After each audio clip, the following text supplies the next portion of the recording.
今天我们要聊一聊一顿看似平凡的早餐如何悄悄伤害我们的肾脏。您也许难以置信，国民早餐的组合面包配牛奶，竟然可能是让人吃到要洗肾的伤肾组合。到底怎么回事？难道每天早上随手拿着面包和牛奶，会对我们忠心耿耿工作的肾脏下黑手吗？让我们从一个真实案例开始说起。2022年，有一档健康节目披露了一名年轻男大生的故事。他本身肾功能就有些先天缺陷，但一直定期追踪，按时吃药，状况本来稳定。然而，上了大学后，他课业繁忙，常常赶着去补习，图书馆、早餐、午餐就干脆在便利商店解决。最省事的选择是什么？没错，就是面包加牛奶，拆开包装就能吃，几分钟吃完，不浪费时间。于是他近乎每天2餐都靠超商面包和牛奶果腹。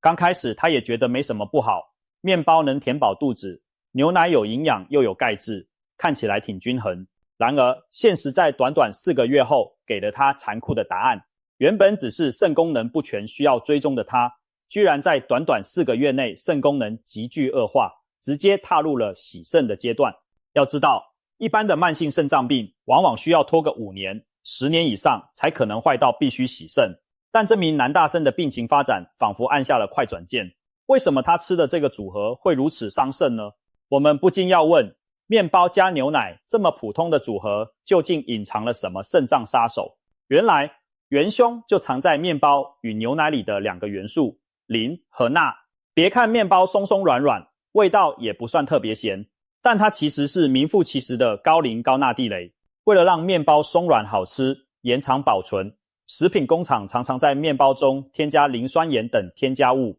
再加上面包本身需要加入食盐调味，所以一片普通吐司里的钠含量可能高达600-700毫克。几片饼干、几口蛋糕看似甜甜的不咸，钠含量也可能吓人。牛奶呢？牛奶富含优质蛋白和钙质，但同时也含有不低的磷和一定量的钠。对于一般人来说，适量的磷和钠可以由肾脏正常排出，不至于立即造成伤害。然而，对于本就肾功能不良的人而言，长期高磷、高钠饮食简直是慢性肾脏的毒药，会加速肾单位的坏死。那位男大生正是因为天天面包牛奶高频率摄取了过多的磷和钠，让原本不大的肾脏漏洞迅速撕裂成无法弥补的伤口。我们的肾脏其实非常坚韧不拔，大约有 60%到70% 的功能损失时，人才会开始出现明显症状。也就是说，在此之前，肾脏都在默默咬牙代偿，不让你发现它的难处。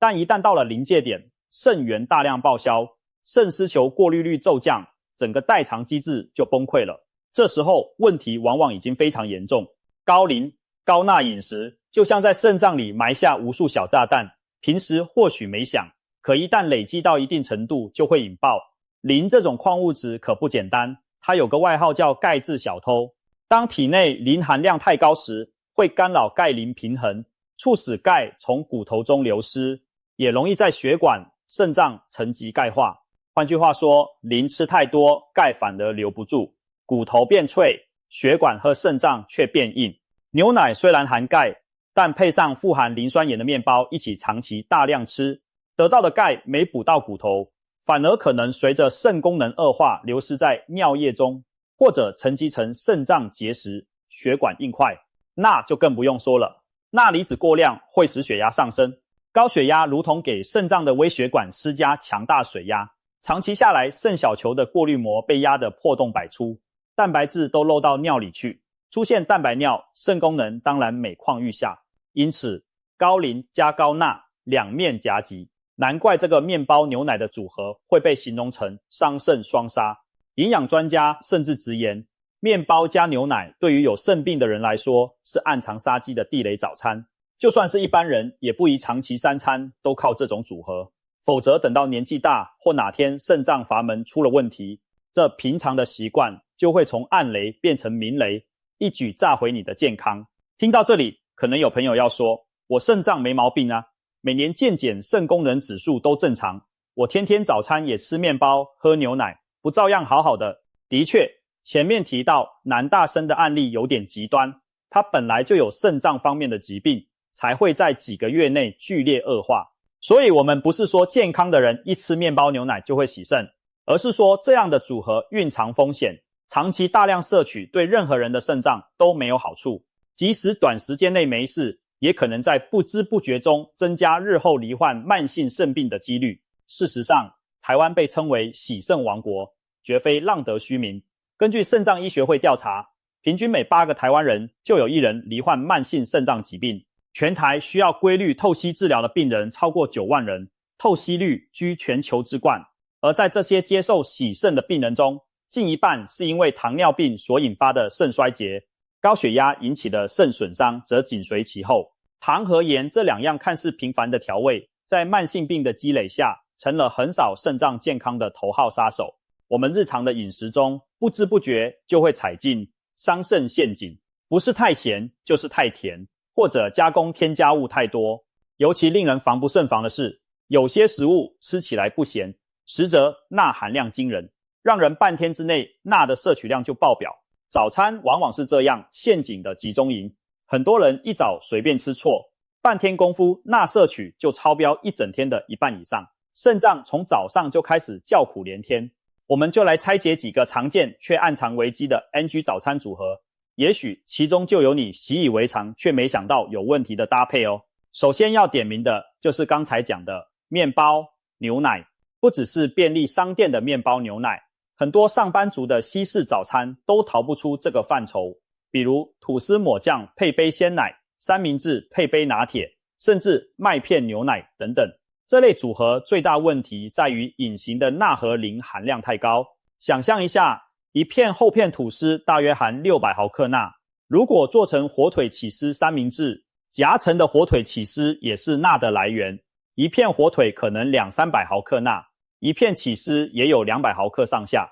光一个三明治就可能超过1000毫克钠，再喝杯奶咖啡，奶里还有些磷和钠，加总起来早餐就吃进约每日建议摄取量将近1半以上的钠。更何况不少人早上喜欢吃松饼、可颂等疏松面点，这些糕点虽然吃来偏甜，但为了口感也添加不少盐和油，抹酱的果酱、花生酱含糖高，有些还混了盐，起司更是高盐制品，却常被当作补钙零食。别以为不觉得咸就没关系，事实上我们很多钠都是在无形中摄取的，等感觉很咸的时候，往往已经超标许多。长年累月每天这样吃下来，肾脏每天一早就在高钠海洋中泡着，不出事才怪呢。再来是许多人以为很健康的早餐组合，其实营养陷阱满满。例如最近流行的燕麦奶配饭团或燕麦奶配全麦面包。燕麦奶听起来像牛奶，其实它并非奶类，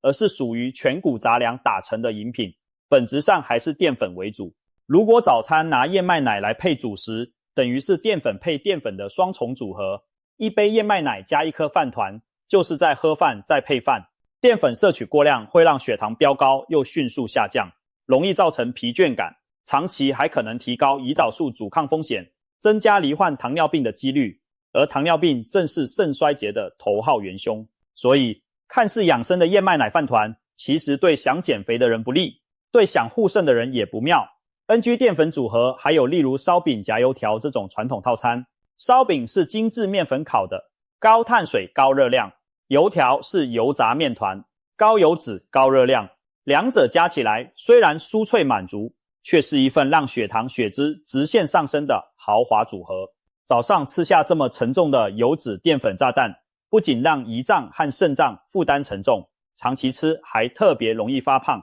三酸甘油脂飙高，间接加剧胰岛素阻抗和高血压。试想一下，烧饼油条加甜豆浆，是不是很多人念书或当兵时的回忆？这吃起来多爽快！可这种传统美味里，每一口都是对肾脏的挑战。高油高热量使你体重上升，内脏脂肪堆积，血压和血糖也可能跟着年年升高，最后引爆肾脏问题。所以说，不管中式西式，只要是淀粉加淀粉或高脂加高盐的组合，都容易成为伤肾的 NG 早餐。除了隐形盐分和过量淀粉，早餐还有另一大雷区，高糖饮料。现代人早餐来一杯含糖饮料几乎成了习惯，便利商店的手摇红茶拿铁，早餐店的奶茶，甚至维他命饮料、运动饮料等等。不少人觉得早上需要一杯含糖饮料来提神，但是您知道吗？这杯看似无害的甜饮，长期下来可能对肾脏造成深远的伤害。糖分的危害首先体现在体重和血糖上。台湾近一半洗肾患者是糖尿病所致，而很多糖尿病就是每天几杯饮料喝出来的。就有肾脏科医师分享过另一个年轻学生的案例，他原本肾功能正常，读大学后迷上了含糖手摇饮料，每周至少4-5杯珍珠奶茶，4年下来体重暴增20公斤不说，他的肾脏过滤指数直接从正常的90掉到只剩下28，出现了严重的蛋白尿，肾脏年龄仿佛一下老了好几十岁。幸好家人及时介入管教，他痛下决心戒掉了含糖饮料，配合饮食控制和运动，肾功能才慢慢稳定下来。年轻人可能觉得可乐奶茶这类饮品只是解渴的小确幸，但事实上一杯全糖珍奶热量高达500-700卡，相当于一顿正餐，而且里头的高浓度果糖更会在不知不觉中伤害肾小球，导致肾脏的慢性发炎。从肾脏医师的角度来看，对肾脏最好的饮料永远是白开水，清淡又没有负担。然而不少人嫌白水无味，不妨选择一些无糖饮品代替含糖饮料，例如无糖绿茶、黑咖啡，或加入一点柠檬片的水等等，至少不含精制糖，对肾脏的负担小得多。总之，早餐来一杯甜饮，虽然暂时让你感到满足，咖啡因让你脑袋清醒，但长久下来，它可能在体内暗中埋下糖尿病和代谢症候群的种子，日后结出伤肾的恶果。说完糖，我们再回头看看盐。有些人早餐口味重，爱来碗咸粥配小菜或一份汉堡薯饼咸豆浆。不用多说，这些高盐早餐对肾脏的杀伤力也是直接又猛烈。一碗看似清淡的白粥，如果配上1-2样酱菜，例如咸蛋、酱瓜、豆腐乳，钠含量往往直冲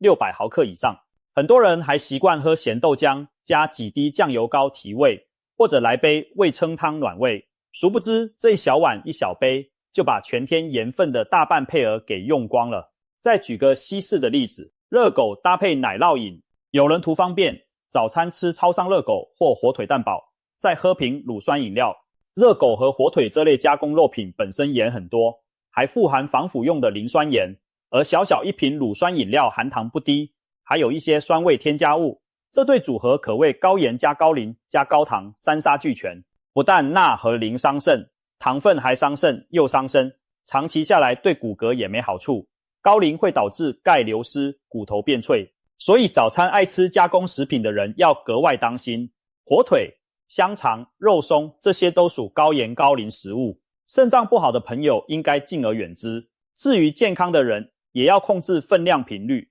千万别每餐都拿香肠配面包，培根夹蛋当日常，不然肾脏迟早拉警报。纵观以上种种例子，不难发现，那些吃出肾病的 NG 早餐组合有几个共通点：隐形盐分太高，添加物、磷含量高，精致淀粉和糖过量，营养失衡。这些组合往往强调了方便美味，却牺牲了营养的均衡，给肾脏带来沉重负荷。如果长期以往，三高、高血压、高血糖、高血脂找上门，肾脏就更危险。有高血压或糖尿病体质的人，吃这些早餐无异于火上浇油，而即便一时没这些问题的人，每天把肾脏泡在盐糖溶液里，时间一长，铁打的肾也会扛不住。别忘了，肾病的可怕之处在于早期几乎没有症状，等你发现尿液泡沫很多，小腿莫名水肿，血压居高不下，人也常觉得疲累时，肾脏功能往往已经大幅受损。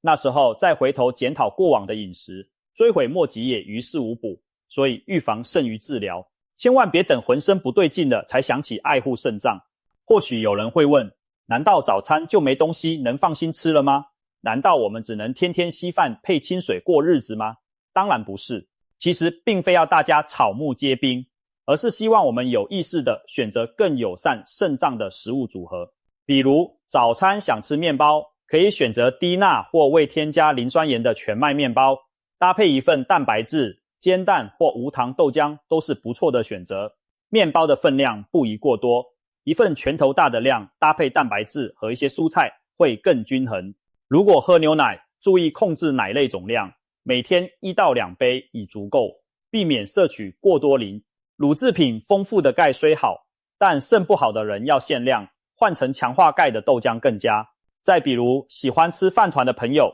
可以用无糖豆浆替代燕麦奶做搭配，因为豆浆属高生物价值蛋白，营养素更符合人体需要，不像燕麦奶那样满满都是淀粉。同时也要留意饭团的内容物，尽量选择低盐的馅料，例如白饭团或夹新鲜食材的口味，少选肉松、咸蛋黄这种盐分爆表的馅。至于传统早餐店，我们其实也有相对友善肾脏的选择，比如来份萝卜糕配蛋，搭配一杯无糖豆浆。萝卜糕主要材料是米浆和白萝卜，蛋白质含量低且磷不高，对肾脏负担小。加颗蛋提供优质蛋白，整体营养还算均衡。唯一要注意，萝卜糕煎的油和酱料，尽量少油少酱或不沾酱，就能降低盐和油的摄取。又或者选烫青菜加皮蛋瘦肉粥，不要加过多咸菜，如此既有纤维又有蛋白质。一些聪明的小技巧也能帮助降低伤肾风险，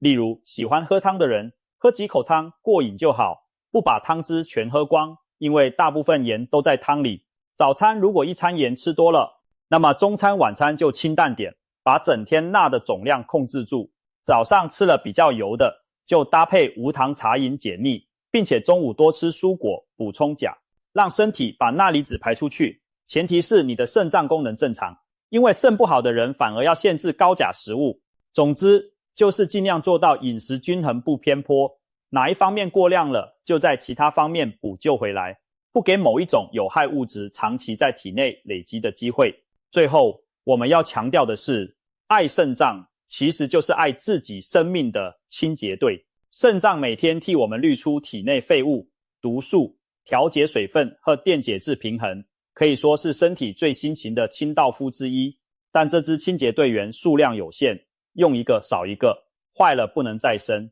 我们的一日三餐就是决定他们工作负荷的关键。你是让他们每天舒舒服服做基础清扫，还是要他们天天超负荷加班处理你吃进去的垃圾？选择权其实在我们每个人手中。国民早餐面包配牛奶当然可以吃，但千万别顽固，地餐餐如此，一成不变。更不要迷信网络上那些偏方饮食，却忽视均衡的重要。适度多样化饮食，控制盐糖油的分量，定期检查身体。如果有高血压、糖尿病，更要严格控制。这些就是对我们肾脏最大的保护。俗话说，早餐要吃得像皇帝，但皇帝也不能每天大鱼大肉，盐糖无度啊。真正好的早餐应该是美味与健康兼顾，既给你精神和营养开启一天，又不会埋下日后疾病的祸根。试着回想一下，明天早上当你面对早餐选择时，不妨停下来问自己，我选的这份早餐，肾脏会点头称赞还是皱眉抗议呢？别再让国民早餐变成国民伤肾利器了。我们一起吃对早餐，远离洗肾的人生。祝大家都能拥有健康有活力的每一天。从保护肾脏、守护早餐开始，